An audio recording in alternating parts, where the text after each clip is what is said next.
Hate crimes against Asian Americans and Pacific Islanders have increased 169%. We're seeing brutality and violence in Atlanta, New York, San Francisco, and all across the nation.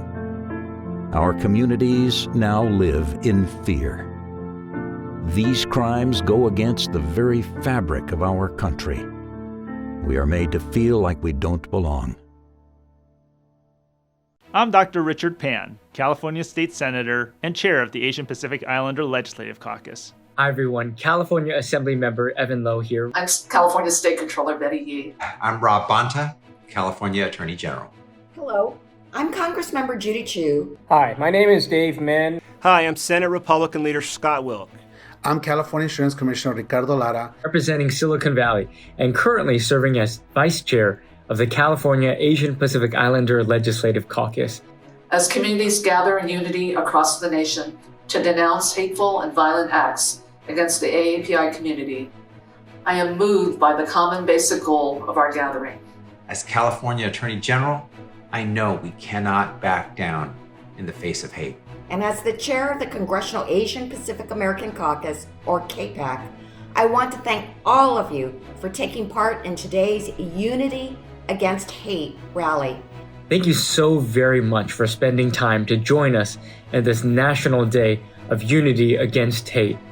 I acknowledge the allyship of so many communities who have stood with the AAPI community, understanding that it will require solidarity to fight hate. It's going to take all of us working together to take on hate and its toxic effects on our society. A few weeks ago, Asian American leaders in Sacramento and California united in outrage over the spike in anti-Asian American hate crimes against vulnerable elderly citizens. Our API communities have been under attack. Unfortunately, this isn't something new. Hate and violence have been directed against the Asian Pacific Islander community in America since the 1800s. We're being accosted, screamed at, spit upon, physically assaulted, and murdered. These recent stories of these heinous attacks spotlight the immense work we have to do in achieving true racial justice and equity. We must fight and advocate for ourselves. If we don't speak out for ourselves, who will? At the root of hate is ignorance. Myths like AAPIs being the model minority fuel that ignorance. Our work near term must not only be about safeguarding and protecting our community members from violence and threat. It must be about staying silent no more. Now more than ever, we need to work together because all communities deserve to be seen, to be valued, and to be protected. And I'm overwhelmed by the support, not just from the AAPI community, but from allies in every community who have come out to join us. It shows that when it comes to standing up to hate and bigotry, we are not alone. Let's be honest. Legislation may be important for deterring hate crimes, but it's not nearly enough. Anti-Asian hate is surging because too many people are remaining silent in the face of hate. And our community has too often been made invisible and silent. But today, we are proving that you cannot silence us.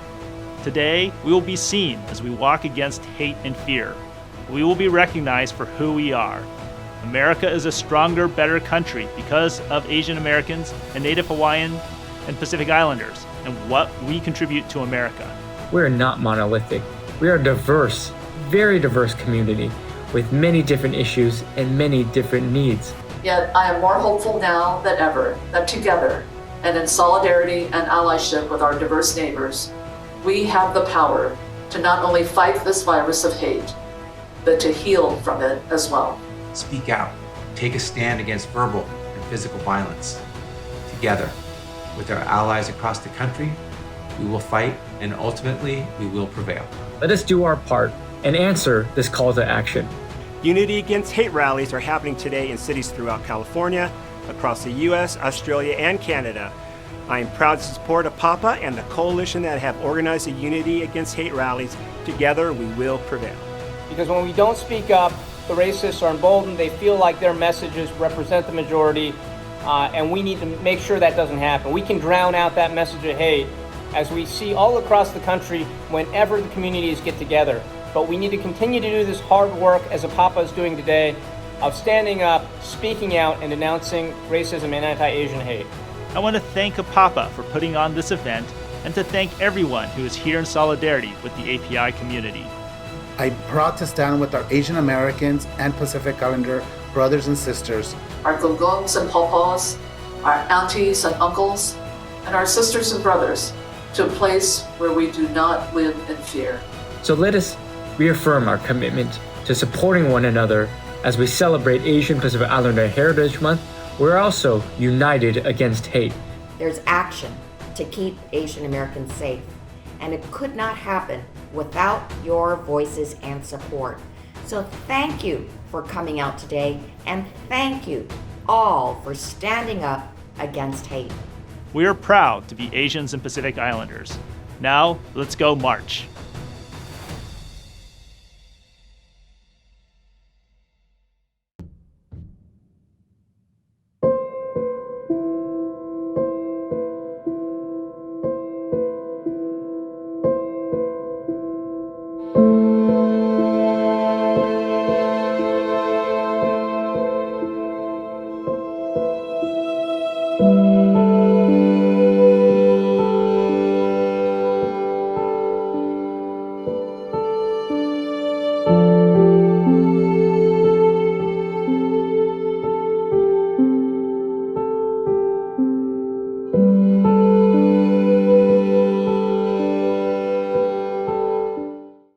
Tonight I spoke exclusively with the grandson of the 85-year-old victim. He says that at this hour his grandmother is still in surgery at SF General and the family is praying that she pulls through.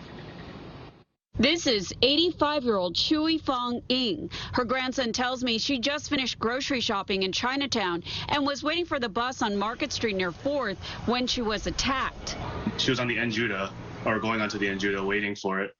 And I guess she was attacked from behind and stabbed through the arm and into the chest. People question my patriotism, that I don't look American enough. They could not get over this face. I want to show you something. I want to tell you, because I'm not afraid. I don't have to live in fear. Here is my proof. This is sustained through my service in the U.S. military. Now, is this patriot enough? It is not fair that we have to prove that we are Americans. That what I don't have to take my shirt off every time to do that. Hello, I'm Adam, president of Taiwanese American Professionals, Washington, D.C. In 2020, anti-Asian hate crimes increased by nearly 500% in America's largest cities. We have been verbally harassed, shunned, and been the victims of physical assault. We have been told to be silent and have been regarded as the model minority. It's time for us to unite, stand together, and celebrate our unique backgrounds as Asian Americans. This year, more than ever, we encourage you to speak up, make your voices heard, and stand up against hate. We have never been a loud people. Our elders always taught us that actions speak louder than words, so we learn to keep our heads down, keep our grades up, keep our kin close, keep our mouths shut. I wonder, what it does to a people when they stay quiet for so long. Do they forget their voice? The sound of their stories, the resilience of language? When you are no longer in your motherland, does your mother tongue still sing of home? What work songs lifted our spirits as we built the railroad? What prayers did we whisper as they sent us to camps in the mountains to meditate on all the ways we don't belong to this country? So we stayed quiet. As they burned our Chinatowns down and spit on our grandmas at bus stops, we stayed quiet. As they laughed in our faces and told us to go back where we came from, but they've mistaken our silence for compliance.